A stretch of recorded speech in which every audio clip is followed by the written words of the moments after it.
Bismillahirrahmanirrahim. This is Amna. Today we will discuss about determinants of foreign policy. Foreign policy के कौन कौन से determinants होते हैं. सबसे पहले वी हैव टू अंडरस्टैंड कि डिटर्मिनेंट्स क्या होते हैं. तो उसके लिए यहाँ पर एक सेंटेंस लिखा है, उसको बहुत ध्यान से अंडरस्टैंड करना है. Determinants that influence a countries decisions and actions. Determinants basically factors होते हैं, ठीक है, जो कि किसी भी कंट्री के डिसीजंस और उसके एक्शंस पर असरअंदाज होते हैं, या फिर वो चीज़ें जो फ़ॉरेन पॉलिसी को डिटरमिन करती हैं, वो चीज़ें जिनकी बेस पर फ़ॉरेन पॉलिसी बनाई जाती है, वो चीज़ें जिनको ध्यान में रखते हुए फ़ॉरेन पॉलिसी बनाते हैं, ठीक है. For example, these entities, these situation, these circumstances which need to be understood and within into account before finalizing the foreign policy. मतलब कि foreign policy को finalize करने से पहले आपको उन चीज़ों को मद्देनज़र रखना होता है, ठीक है. यानी जिनकी बेस पर फॉरेन पॉलिसी बनती है, और सबसे जो बड़ा डिटरमिन होता है ना, वो क्या होता है जी? जियोग्राफी होता है, ठीक है. तो स्टार्ट करते हैं पहले डिटरमिन से, that is the geography of a state.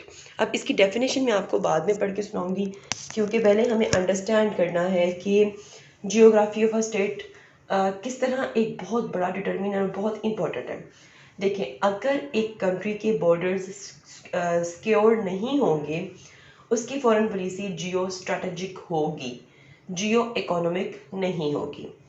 अगर कंट्री के बॉर्डर्स सिक्योर होंगे, उसकी फॉरेन पॉलिसी जियो इकोनॉमिक होगी, ठीक है. और अगर पाकिस्तान की हम लोग बात करें तो पाकिस्तान के जो बॉर्डर्स हैं वो सिक्योर नहीं. So one of the reason why Pakistan's foreign policy has never been geo-economic because of our borders. हमारे borders सिक्योर ही नहीं है. एक तरफ हमारे पास इंडिया है, एक तरफ हमारे पास अफगानिस्तान है, और एक तरफ ईरान है. ये वो बॉर्डर्स हैं जिनके साथ हमारी नहीं बनती है. और चौथी साइड पे हमारे हैं समंदर, और पाकिस्तान को तैरना ही नहीं आता, ठीक है. और ऐसा मुल्क जिसके 3 बॉर्डर्स सिक्योर ना हो, उसकी फॉरेन पॉलिसी कभी भी जियो इकोनॉमिक नहीं हो सकती है. इसीलिए हमारी हमेशा से यही कोशिश रही है कि अफ़गानिस्तान वाला बॉर्डर हम किसी तरह सिक्योर कर लें, ताकि हमारी अटेंशन सिर्फ इंडिया की तरफ हो.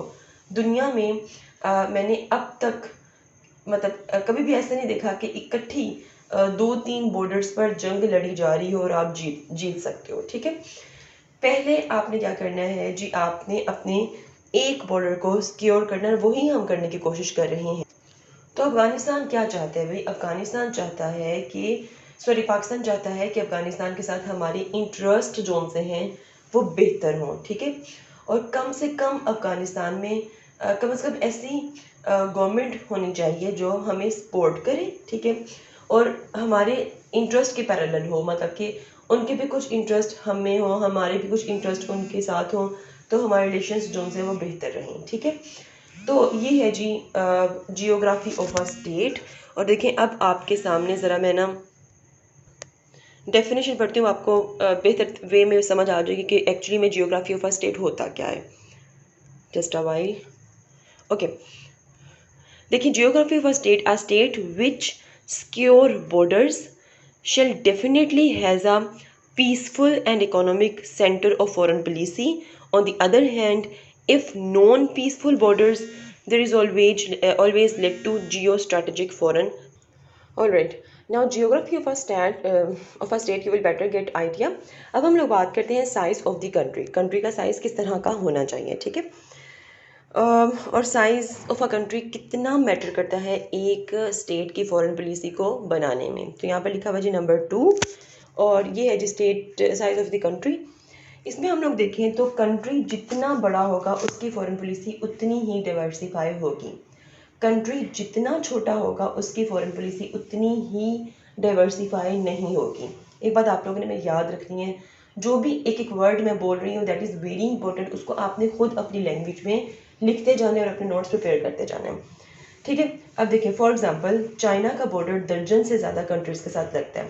चाइना की फॉरेन पॉलिसी डाइवर्सिफाई है, लेकिन पाकिस्तान चौड़ाई में कम है, लंबाई में ज़्यादा है। आपने एक वर्ड सुना होगा स्ट्रेटजिक डेप्थ, यहाँ पे मैं लिख देती हूँ कौन सा वर्ड है जी, स्ट्रेटजिक डेप्थ, DEPTH, डेप्थ।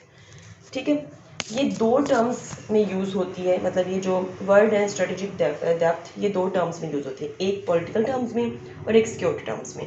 अगर हम अगर कोई मुल्क चौड़ाई में ज़्यादा है, ठीक है, और चौड़ाई में कम है, so it's easy for the enemy to cut from the mid, उस कंट्री को वो दरमियान से काट सकता है। ठीक है, अगर अल्लाह ना करे अगर इंडिया ने हम पर अटैक कर दिया तो हमारे पास कोई इतनी जगह भी नहीं है कि हम पीछे होकर इंडिया पर, मतलब पीछे होकर रिकनसाइड करके दोबारा से इंडिया पर अटैक कर दें। इस टाइम हम अफ़गानिस्तान को ऐसे कंट्री के तौर पर देख रहे हैं कि अगर हमें पीछे होकर रिकनसाइड करके इंडिया पर अटैक करना पड़ा तो अफ़गानिस्तान हमें थोड़ी सी जगह दे दें। So this is strategic depth in the context of military term, यानी हम अफ़गानिस्तान में स्ट्रेटेजिक डेप्थ देख रहे हैं। ये तब ही मुमकिन है जब अफ़गानिस्तान में ऐसी गवर्नमेंट आए जो पाकिस्तान को पॉलिटिकली सपोर्ट करे। अगर गवर्नमेंट पाकिस्तान को सपोर्ट नहीं करती तो ऐसे सिनेरियो में हमें कभी जवाब नहीं देगी। ठीक है, अगर कोई जंग का मौका हो उस टाइम पर, अगर पाकिस्तान का साइज़ चौड़ाई में ज़्यादा होता तो ये स्ट्रेटेजिक डेप्थ का कॉन्सेप्ट एग्जिस्ट ही ना करता पाकिस्तान में।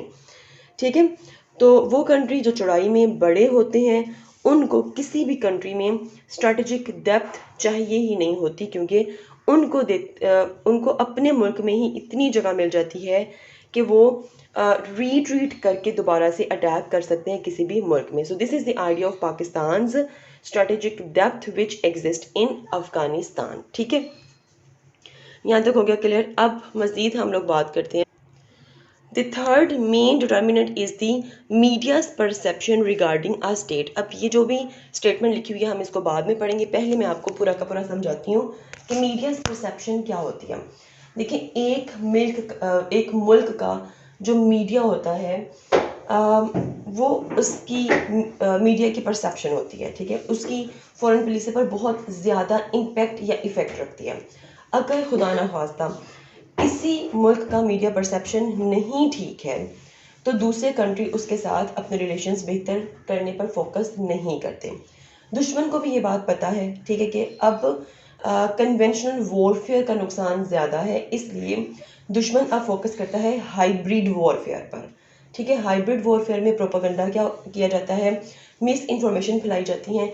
इसीलिए हिंदुस्तान की जब भी कोई मूवी आएगी उसमें भी दहशतगर्द दिखाएंगे।